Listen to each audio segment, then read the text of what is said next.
రాయలసీమ ఎత్తిపోతల పథకాన్ని భూస్థాపితం చేసేందుకు చంద్రబాబు ప్రభుత్వం కంకణం కట్టుకుందని కడప ఎంపీ అవినాష్ రెడ్డి ధ్వజమెత్తారు. తెలంగాణ సీఎం రేవంత్ రెడ్డి బహిరంగంగా మాట్లాడినప్పుడు గురుశిష్యుల బంధం ఎలాగుందో బయటికి తెలిసొచ్చిందన్నారు. రాయలసీమను ఎడారిగా మార్చేందుకు చంద్రబాబు రేవంత్ రెడ్డి ఇద్దరు కలిసి కంకణం కట్టుకున్నారన్నారు. డెవలప్మెంట్ రివ్యూ కమిటీ కాదు, తెలుగుదేశం పార్టీ డబ్బా రివ్యూ మీటింగ్ ఇది, సెల్ఫ్ డబ్బా రివ్యూ మీటింగ్ ఇది. అంతకుమించి ఏమీ లేదు దీంట్లో.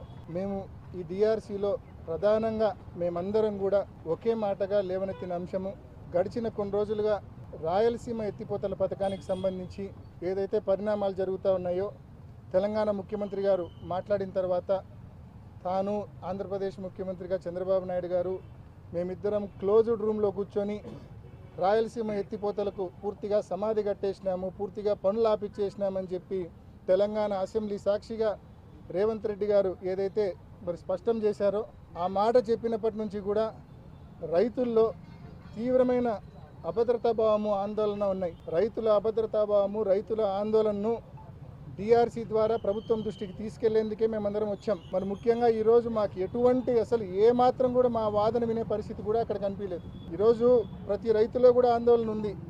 వర్షాలు బాగా పడినప్పుడు, శ్రీశైలంలో ఫ్లడ్ డేస్ ఎక్కువ ఉన్నప్పుడు తెలంగాణ పవర్ జనరేట్ చేసిన, తెలంగాణ ఎత్తిపోతల పథకాల్లో నీళ్లు ఎత్తిపోసుకున్నా మనం గ్రావిటీ ద్వారా తీసుకోవచ్చు. ఏది వర్షాలు బాగా పడినప్పుడు.